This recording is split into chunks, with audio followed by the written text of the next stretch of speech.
Okay,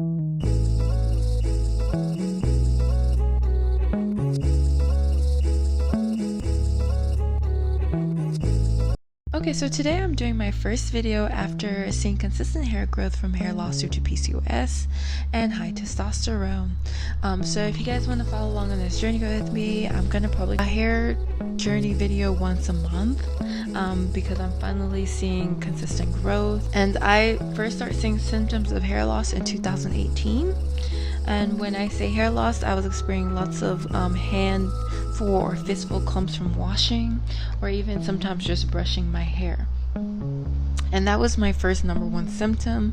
When I first saw this symptom, I just thought maybe, okay, I had abandoned my hair routine and I just need to do better. And I had, at the time, this was in 2018, I had no idea that I was suffering from a hormone imbalance.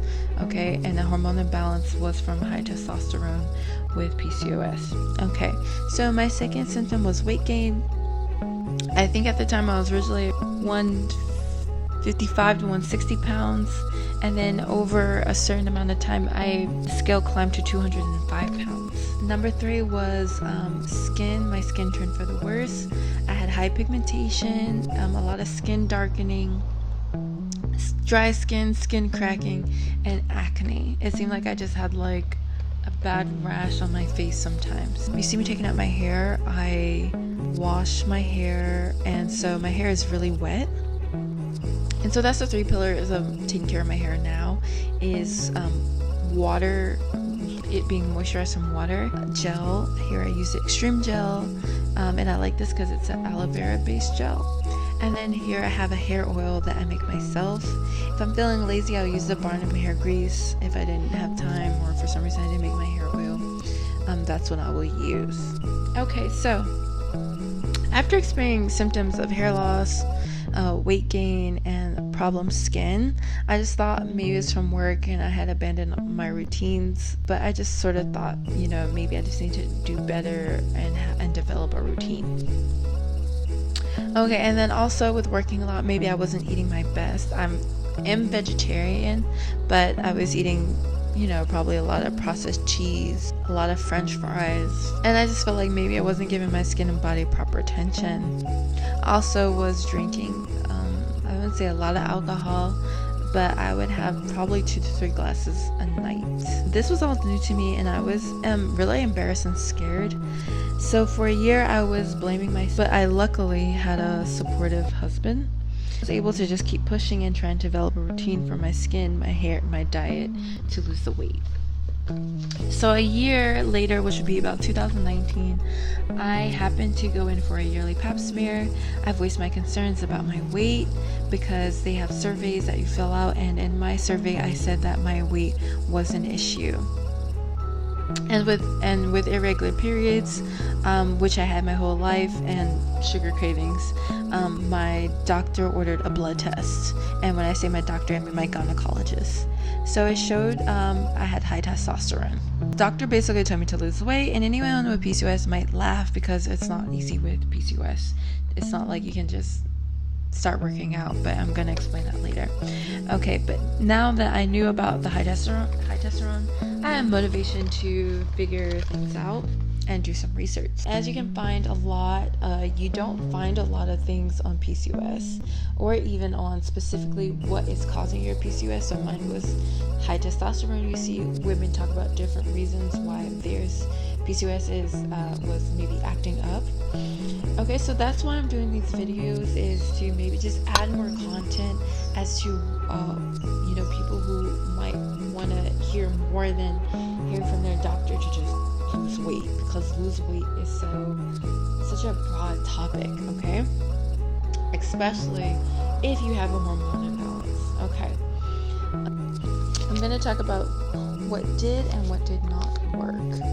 When I first started researching about high testosterone, a couple things came up, like licorice and green tea. So I tried licorice, I tried the green tea, I even tried some cleansing.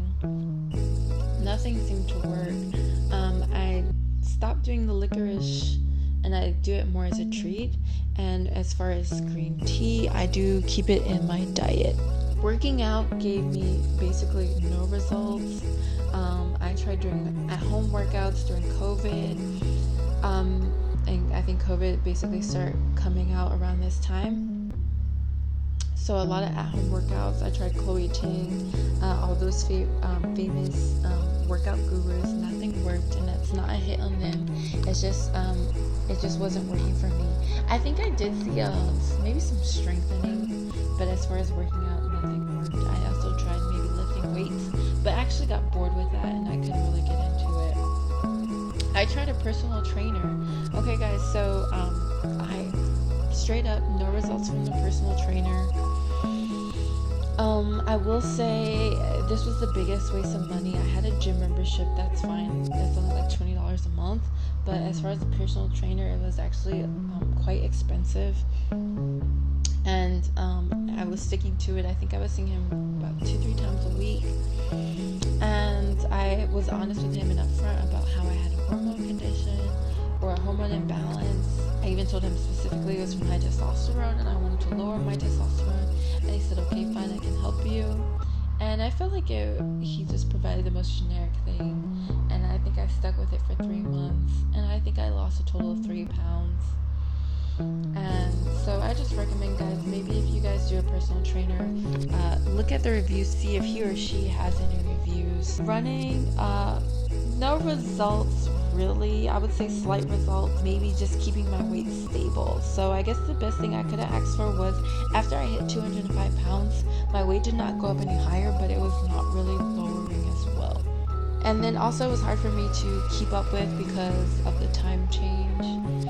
Even if I ran in the gym, I don't know, it's just different, but like going outside and running a mile or so, I could not keep up with it because of the time change, and I didn't like running in the dark, and it was hard for my spouse had offered to run with me, but it was hard for him to keep up with his work schedule. If you guys find a way to run around your schedule, maybe try it. Use some stability in your weight, but as far as that, it did not help. Okay, so supplements, I mostly try to stick to natural things. I had a doc try to offer me metformin, but I just read so many horror stories about it, and I just was not interested in relying on something like that. But I was okay with natural supplements. So natural supplement that I was trying was ashwagandha. I did not see any improvement.